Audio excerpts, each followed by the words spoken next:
La música tejía esperanza en cada rincón de Reynosa, Tamaulipas. Era una noche como cualquier otra, calles bañadas por el calor de mayo, luces vibrando al ritmo de la ciudad, y el grupo fugitivo, una banda local de gran arraigo, se preparaba para otro evento privado. Sus 5 integrantes, Víctor Manuel, Francisco Xavier, Nemesio Antonio, Líban Ediberto y José Francisco, abordaron una camioneta blanca rumbo a su destino. Nada indicaba que ese sería su último trayecto. Horas más tarde, sus teléfonos dejaron de responder. El silencio fue inmediato, total. Las primeras llamadas sin respuesta desataron una marea de preocupación que, en cuestión de días, se convertiría en desesperación colectiva. La noticia se esparció como pólvora. El grupo fugitivo había desaparecido. La ciudad despertó bajo el peso de la incertidumbre. Familiares y amigos se volcaron a redes sociales, a estaciones de radio, a la prensa local, con un solo clamor: devuélvanlos con vida. Pero las respuestas oficiales no llegaban. La desesperanza comenzó a calar hondo. Las teorías se multiplicaban, las sospechas crecían. ¿Un secuestro? ¿Una confusión? ¿Un ajuste de cuentas? En medio del desconcierto, una figura emergió con firmeza desde la capital. Omar García Harfuch, recientemente designado como Coordinador Federal de Seguridad para el Noreste, fue convocado de urgencia por la gravedad del caso. Reconocido por su temple en operaciones delicadas y por su historial de combatir estructuras criminales complejas, Harfuch aceptó el reto sin vacilar. A su llegada a Reynosa, no encontró un simple expediente, sino una maraña de dolor, sospechas y contradicciones. El expediente aún estaba en pañales, pero ya contenía más dudas que certezas. Harfuch lo sabía bien. Este caso no solo exigía capacidad investigativa, sino una sensibilidad especial para tratar con las familias, los medios y una comunidad marcada por el miedo. Los testimonios eran desgarradores. La madre de Líban Ediberto, con los ojos inundados, le relató cómo su hijo soñaba con comprarse una casa, cómo cada presentación era una promesa más cerca de esa meta. La hermana de Víctor Manuel sostenía su celular con la última foto que él le mandó esa noche. «Aquí vamos», decía el mensaje, nada más. Harfuch escuchó en silencio, tomando notas, observando gestos, midiendo palabras. No era la primera vez que enfrentaba una desaparición colectiva, pero sí era una de las más sensibles por la visibilidad pública de las víctimas. La música no puede desaparecer así. No en este país, no en este estado, murmuró mientras salía del primer encuentro con los familiares. Con un equipo reducido pero de absoluta confianza, comenzó a reconstruir el trayecto de la camioneta. Las cámaras de vigilancia de comercios y casetas de seguridad ofrecieron una cronología parcial. Entre las 19:10 y las 19:43, el vehículo fue captado 3 veces. Luego, simplemente se desvaneció. Fue entonces cuando Harfuch emitió un mensaje breve pero potente a los medios. «No descansaremos hasta encontrarlos. Este caso será esclarecido. Cada segundo cuenta». Esa declaración encendió una chispa de esperanza. No era solo la promesa de un funcionario. Venía de un hombre que ya había enfrentado cárteles, atentados y redes criminales. Un hombre que sabía lo que significaba mirar a una madre a los ojos y prometer justicia. La atención nacional se volcó sobre Reynosa. La presión creció. La Fiscalía del Estado anunció detenciones iniciales. Harfuch, sin emitir juicio, pidió cautela. Sabía que los errores en los primeros días podrían arruinar toda la investigación. Mientras tanto, el país entero comenzaba a conocer los rostros de los 5 músicos. Videos de sus presentaciones inundaban las redes. Cada canción que antes levantaba el ánimo, ahora arrancaba lágrimas. La música se había silenciado, pero el eco del dolor apenas comenzaba. Si quieres seguir esta historia hasta el final y no perderte los descubrimientos más impactantes del caso, suscríbete al canal ahora. Lo que viene es mucho más revelador. El 29 de mayo, 5 días después de la desaparición del grupo fugitivo, la Fiscalía de Tamaulipas anunció un avance. En una conferencia matutina, el fiscal general Irving Barrios Mojica comunicó la detención de 9 personas, presuntamente vinculadas al caso. Los nombres fueron reservados por seguridad, pero las imágenes de los capturados comenzaron a circular rápidamente. La reacción pública fue inmediata, mezcla de alivio y escepticismo. Entre los detenidos uno llamó particularmente la atención. Su nombre era Lino Andrés Ventura. Según el Registro Nacional de Detenciones, fue aprehendido esa mañana a las 9:48 en un callejón de la colonia Los Longoria, en Reynosa. Las autoridades no ofrecieron mayores detalles, pero los medios comenzaron a trazar perfiles. Fue entonces cuando su familia salió al frente. «Él no tiene nada que ver», declaró su hermana, visiblemente alterada ante las cámaras. «Es conductor de taxi por aplicación. Tenemos pruebas, fotos, historial de viajes. Lleva más de un año trabajando honradamente. ¿Cómo pueden decir que está involucrado?» Su testimonio no estaba solo. Vecinos y conocidos corroboraron la versión. Incluso su esposa, embarazada de 7 meses, dio declaraciones entre sollozos. Se lo llevaron a golpes. No era un delincuente, era un trabajador. El caso de Lino no era único. Horas después, en el mismo sitio de su detención, agentes militares capturaron a Alfredo Barajas. Según los registros de la Secretaría de Seguridad y Protección Ciudadana, la operación fue inmediata y sin orden judicial visible. La familia de Alfredo, al igual que la de Lino, denunció públicamente la violencia del arresto. Días después, el 1 de junio, estalló la protesta. Decenas de personas, incluyendo familiares de otros 2 detenidos, Juan Carlos Martínez y Fernando Hernández, bloquearon el puente internacional Reynosa-Hidalgo. Llevaban pancartas, fotografías y documentos de empleo. Todos trabajaban en una ladrillera, aseguraron. «Los están usando de chivos expiatorios», gritó una mujer. «Esto no es justicia, es un montaje». Mientras tanto, Harfuch observaba cada movimiento con atención. Desde su base de operaciones en un pequeño módulo de inteligencia, revisaba las fichas policiales de los detenidos. Algo no encajaba. La narrativa oficial hablaba de una red organizada, de un plan criminal estructurado. Pero los perfiles eran inconsistentes. Trabajadores con empleos estables, sin antecedentes penales, con registros públicos de sus labores. «No podemos permitirnos errores en este caso», dijo a su equipo. «Si alguno de estos hombres es inocente, será liberado. Pero si están vinculados, lo probaremos con evidencias claras, no con suposiciones». Harfuch ordenó una revisión exhaustiva de los procedimientos de detención, así como entrevistas individuales con los acusados. Durante uno de esos interrogatorios, un agente del equipo especial le compartió una observación inquietante.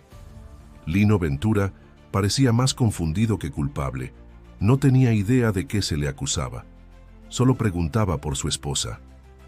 Mientras tanto, en redes sociales el clamor crecía. Justicia para inocentes se volvió tendencia en el norte del país. Usuarios compartían fotos de los detenidos en contextos familiares, laborales, cotidianos. La narrativa del narco comenzaba a resquebrajarse ante los ojos de la opinión pública. Harfuch, sabiendo que una investigación mal dirigida podría poner en peligro todo el caso, solicitó acceso completo a los videos de seguridad, reportes forenses preliminares y análisis de geolocalización de los teléfonos celulares. Su objetivo era claro: filtrar el ruido, encontrar la verdad. En una junta privada con la Fiscalía Estatal, expresó su preocupación. «Los errores procesales pueden arruinar este caso. No solo debemos buscar culpables, debemos encontrar a los verdaderos responsables». El fiscal Barrios Mojica, bajo presión, accedió a una colaboración más estrecha con el equipo de Harfuch. Aunque no lo dijo abiertamente, la desconfianza entre ambas instancias era evidente. Pero el caso lo exigía. La opinión pública no iba a tolerar una investigación débil o injusta, no esta vez.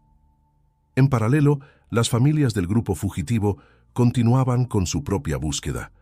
A falta de información oficial concreta, Comenzaron a recorrer colonias periféricas, a repartir volantes, a preguntar casa por casa. La hermana de Víctor Manuel lo resumió con crudeza. Nosotras sí los estamos buscando. Las autoridades solo están improvisando. La tensión escalaba. El caso ya no era solo la desaparición de un grupo musical.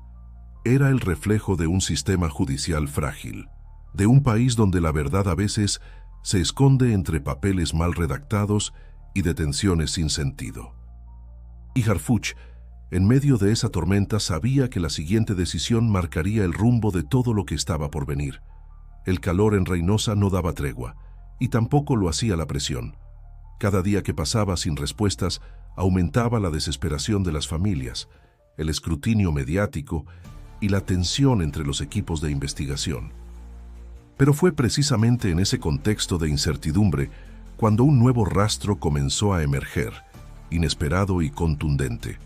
El 2 de junio, fuentes federales confirmaron una noticia que cambiaría el rumbo del caso: la captura de Santos N., conocido por sus alias M47 y Jimmy, un operador de alto rango de Los Metros, una facción del Cártel del Golfo con fuerte presencia en Reynosa. El arresto ocurrió en el marco de un operativo sigiloso que había sido coordinado semanas antes y que, curiosamente, se aceleró tras la intervención directa de Harfuch. Los informes de inteligencia indicaban que M47 no solo era uno de los principales brazos armados del grupo criminal, sino que además había tenido movimientos sospechosos en los días cercanos a la desaparición del grupo fugitivo. Registros de comunicaciones interceptadas sugerían la existencia de una acción correctiva contra un grupo de civiles. Nadie sabía con certeza a qué se refería, pero el cruce con la fecha del 25 de mayo resultaba demasiado coincidente. Junto a él fueron arrestados Raúl N. y Jesús Alejandro N., ambos considerados miembros operativos del mismo cártel. El ambiente en los pasillos del Ministerio Público cambió. Por primera vez, parecía que la investigación tocaba los hilos verdaderamente oscuros detrás del caso. Harfuch no celebró. Sabía que el arresto era solo una pieza del rompecabezas. Lo importante ahora era conectar hechos con pruebas sólidas. Solicitó acceso inmediato a los interrogatorios de los 3 detenidos. Aunque esperaban silencio o evasivas, un detalle inesperado llamó su atención. Uno de los oficiales que participó en la detención de M47 compartió que, al momento de ser esposado, el criminal murmuró una frase desconcertante. No fue personal, solo un mensaje. La anotación quedó registrada en el informe oficial. Harfuch la leyó una y otra vez, buscando sentido. Al profundizar en la investigación, surgieron elementos clave. Una llamada interceptada 2 días antes de la desaparición mostraba a Santos ordenando el rescate de territorio. Aunque el contexto era ambiguo, el lenguaje coincidía con acciones previas del cártel contra quienes, supuestamente, desafiaban su autoridad. Pero ¿por qué una banda musical? ¿Cuál era el mensaje? En paralelo, el análisis de geolocalización de los teléfonos móviles de los músicos reveló un patrón inesperado. Tras abandonar el perímetro urbano, el vehículo donde viajaban se desvió hacia un camino rural en dirección a la colonia Aquiles Cerdán. Fue allí donde, según una fuente confidencial, se encontró un predio abandonado en el que podrían haber ocurrido hechos clave. Harfuch ordenó la inspección inmediata del lugar. Lo que hallaron fue perturbador: restos calcinados, fragmentos de ropa y huellas de neumáticos recientes.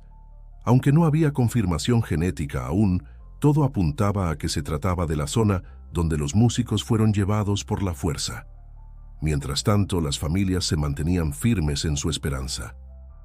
La hermana de Víctor Manuel lanzó un mensaje en redes sociales. Solo quiero a mi hermano vivo. No me importa el cómo ni el cuándo. Que me lo devuelvan. No tomaremos represalias. No levantaremos denuncias. Solo queremos abrazarlo otra vez.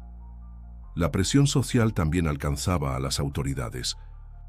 Los medios cuestionaban por qué, si ya existía una línea clara hacia el crimen organizado, se mantenían detenidas personas como Lino Andrés y los otros trabajadores que nada tenían que ver. La opinión pública comenzaba a exigir su liberación inmediata. Harfuch, frente a su equipo, fue claro: estamos cerca, pero la verdad no se sostiene con suposiciones ni con prisas. Lo que descubramos ahora debe resistir el juicio más severo.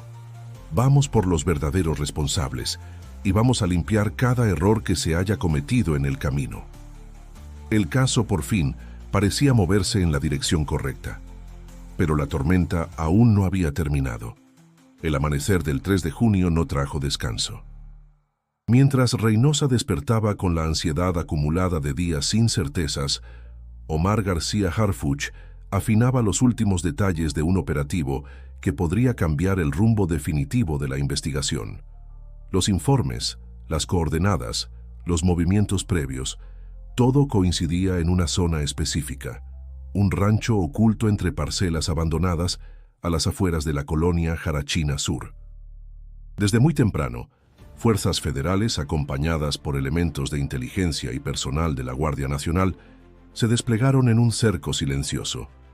Harfuch no dejó espacio a la improvisación. Su presencia no era simbólica. Él mismo supervisaba los radios, evaluaba cada movimiento. «Esta vez no habrá errores», murmuró mientras observaba los drones sobrevolar la zona. La irrupción fue fulminante. En minutos el sitio fue asegurado. 3 hombres armados intentaron huir, pero fueron neutralizados sin disparos. Entre ellos, uno destacó por su actitud desafiante: Santos N., alias M47, ya detenido días antes, no actuaba solo. Había otros operadores a su mando, aún activos. Uno de ellos, al verse cercado, entregó un teléfono celular que más tarde revelaría información crucial. Los detenidos fueron trasladados a instalaciones federales. Harfuch ordenó aislamiento inmediato y revisión exhaustiva de cada dispositivo electrónico incautado. No podía permitirse ninguna fuga de información. Al analizar el contenido del teléfono entregado, se descubrieron mensajes en clave, coordenadas y una lista de nombres encriptada. Entre ellos aparecía la palabra fugitivos, acompañada por fechas que coincidían con la noche del 25 de mayo. Las pruebas eran ahora más sólidas que nunca, pero no bastaba con eso. La justicia debía actuar con precisión quirúrgica.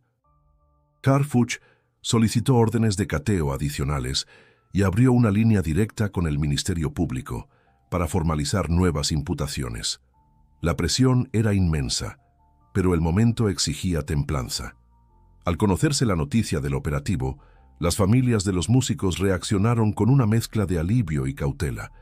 Nadie quería emocionarse antes de tiempo. Ya habían vivido demasiadas falsas esperanzas. Pero también sabían que algo estaba cambiando. El rostro de Harfuch, firme y sereno, comenzaba a ser visto como símbolo de determinación en medio del caos.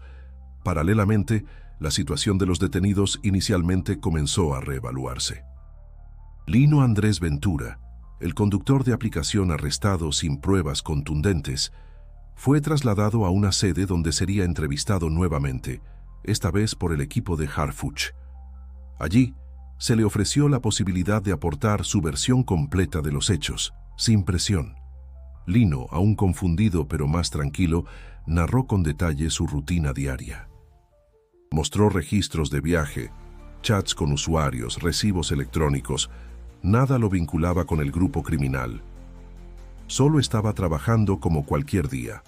No conocía a esos músicos, ni sabía que estaban desaparecidos, dijo con voz temblorosa.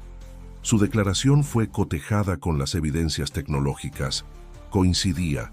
Su liberación comenzó a tramitarse en silencio. La historia se repetía con otros detenidos.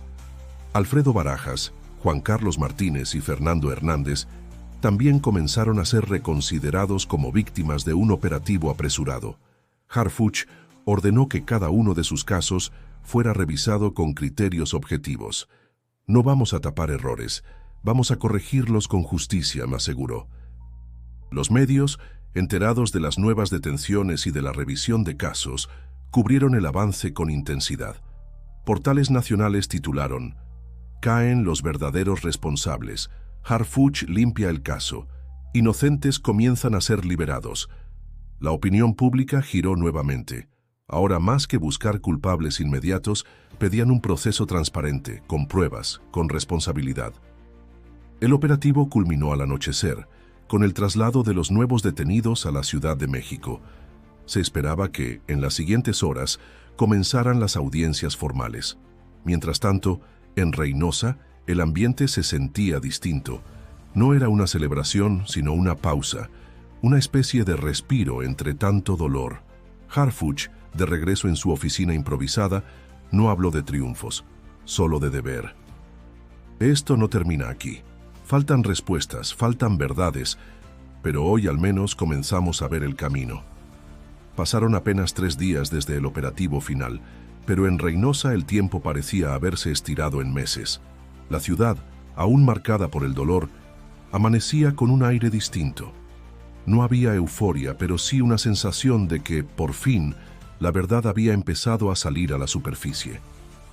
Las familias de los músicos, agotadas y heridas, permanecían firmes en su búsqueda de respuestas completas, y Harfuch, desde su puesto de mando, se preparaba para dar un paso más.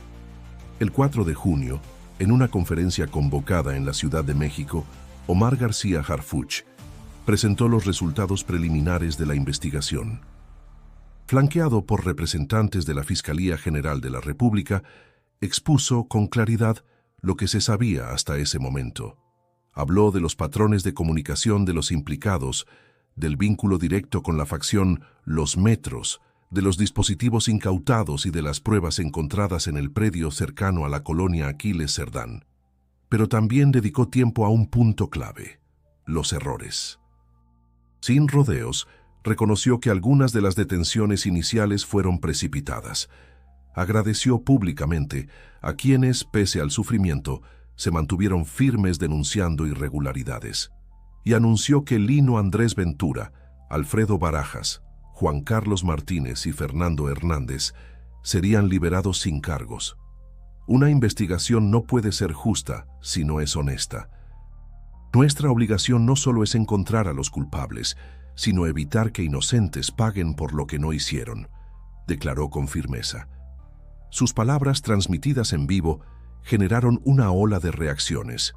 Algunos lo elogiaron, otros, más escépticos, exigieron sanciones a los responsables de las detenciones erróneas. En Reynosa, mientras tanto, las familias de los músicos aún esperaban la confirmación oficial de los exámenes genéticos. Aunque la Fiscalía Estatal mantenía que los restos hallados en el predio correspondían al grupo fugitivo, el proceso de identificación seguía en curso. Harfuch, en respeto a las víctimas, evitó emitir juicios categóricos. Hasta que no se tenga certeza científica, no se cerrará ningún capítulo, afirmó. Durante los días siguientes, se realizaron actos simbólicos en plazas públicas. La comunidad, golpeada pero unida, colocó veladoras, fotos, guitarras de cartón y pancartas con frases como «La música no se mata» y «Justicia para el grupo fugitivo». Las canciones del grupo comenzaron a sonar otra vez, esta vez como homenaje. La hermana de Víctor Manuel, quien había implorado por su regreso con vida, habló con medios locales. «No tengo odio, tengo tristeza, pero también agradezco que al menos alguien se tomó esto en serio». A Harfuch no lo conocía, pero su trabajo marcó una diferencia. Ojalá más autoridades tuvieran ese compromiso. En las siguientes semanas, comenzaron a surgir iniciativas ciudadanas para evitar que casos como este se repitieran. Colectivos de familiares desaparecidos propusieron reformas al protocolo de detención y exigieron mayor control sobre las investigaciones iniciales.